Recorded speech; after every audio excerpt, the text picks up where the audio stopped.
Hello YouTubers, this is Cessnaace back again with another video.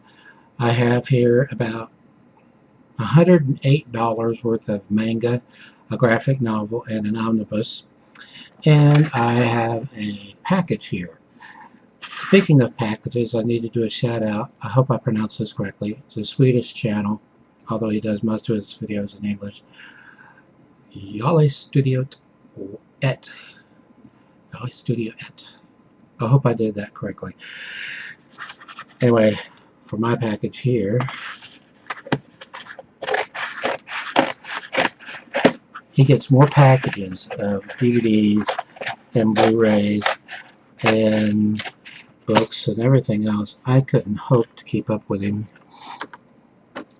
Although, I guess if you factor in Laserdiscs, I do. I picked up another 30 or so this past weekend.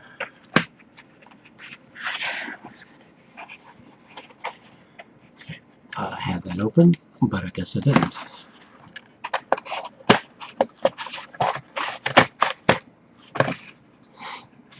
I've been holding on to this for so long, I don't exactly remember what it is.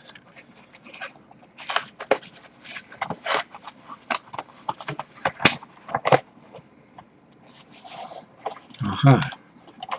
It's three CDs is what it is.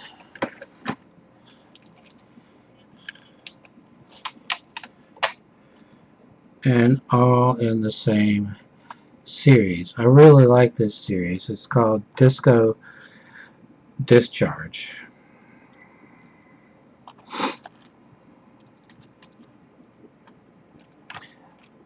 Each volume is 2 discs. This one is called Euro Disco.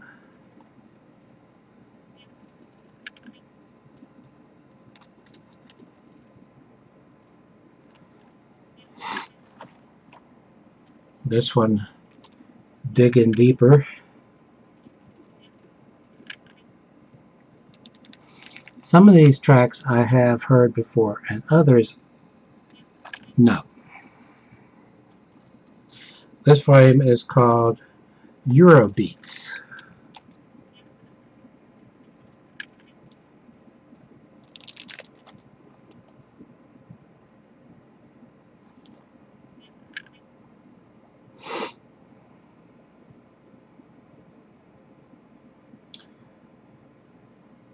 Actually, I don't recognize any of the groups on that one.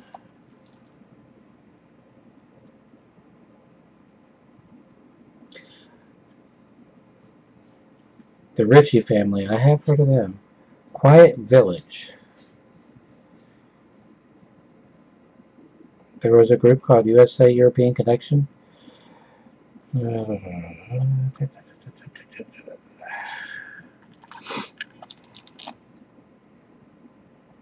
Silver Convention, I have heard of them. Love in a Sleeper. Obviously a train reference. Okay, well, a total of 22 tracks on this one. 20 tracks on that one. And 22 tracks on this one.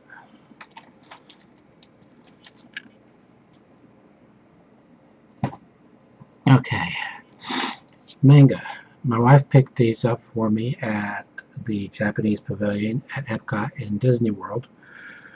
She picked this series because it was the only series she could afford to get the entire run of, and there not be any holes, because some of the series they had, their inventory had holes, if you know what I mean. The series is a 4-part series called Castle in the Sky, based on the anime film.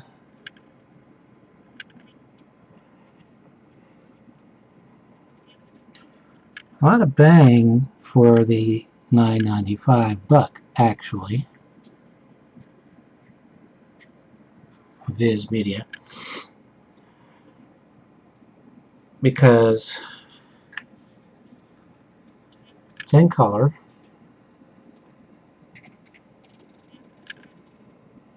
sound effects, which they helpfully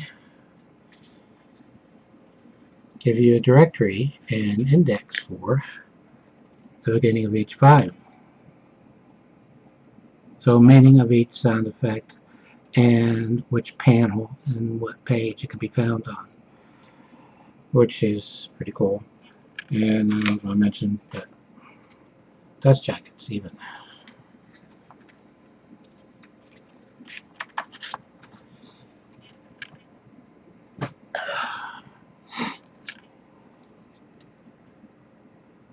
Volume 2. I've read Volume 1 and Volume 2. I just have not gotten to Volume 3.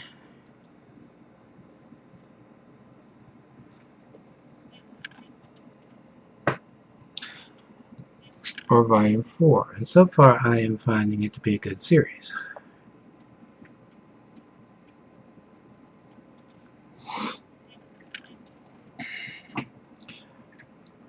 Okay, now I picked these up last time I went to Books A Million, and I have a general rule that I do not start reading a manga series until I have the first 5 volumes.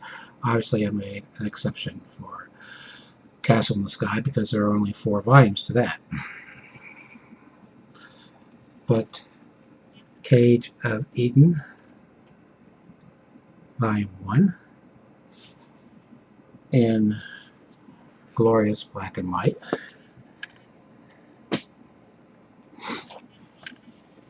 And Cage of Eden, Volume 2.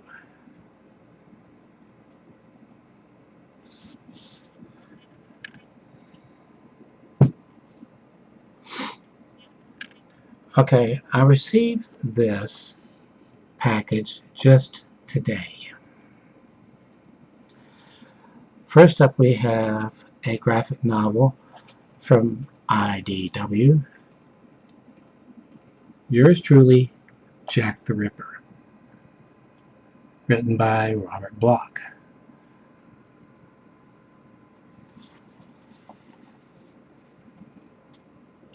IDW Idea Works.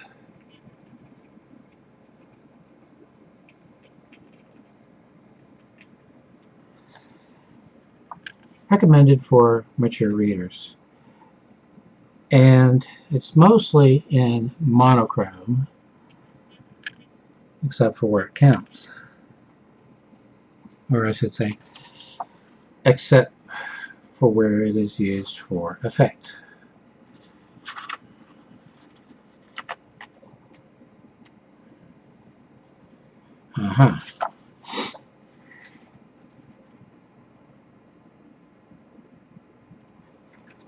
Those of you who know your Ripper lore know that the killer tried to throw the police off the scent and the public at large by trying to blame the Jews. Anyway, that was for $17.99. This omnibus comes in at a record-breaking $49.99. I generally don't buy something that's that expensive. However, I was willing to make an exception for this. Star Trek, the newspaper comics. The complete comics 1979 through 1981. However, if you read the spine, it says Volume 1, 1979 through 1981, which makes me think there's going to be a Volume 2. IDW, the Library of American Comics.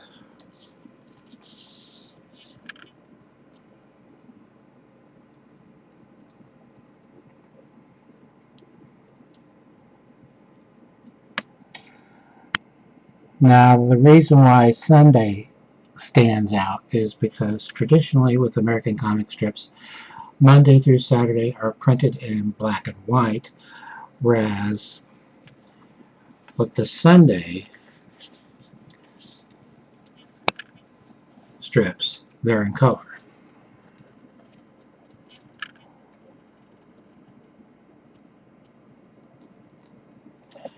There are 10 complete story arcs reprinted in here.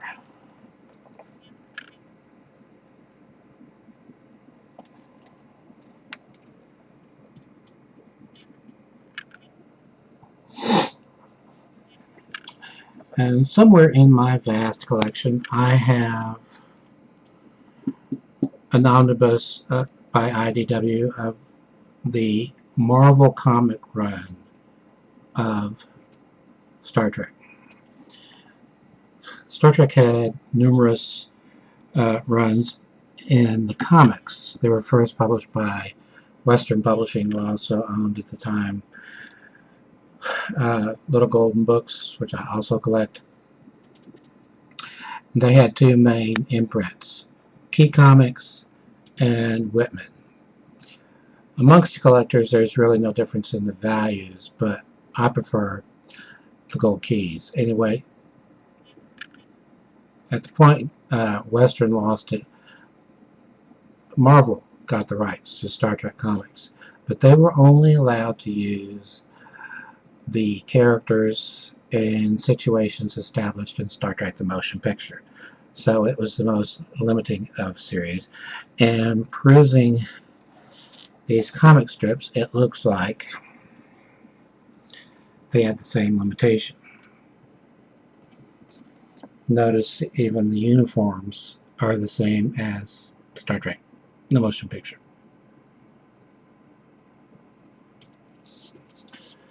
Even Ilea. And then Marvel lost the rights to DC, and DC had a really good run. And they started introducing new characters, and they would have sequels to episodes from the original series. And then Paramount said, whoa, you're introducing all these characters that aren't part of the canon, so you have to start over. So they started the DC series over again. That's volume 2, number 1, 2, 3, 4, 5, whatever. And they didn't introduce new characters unless Paramount said they could.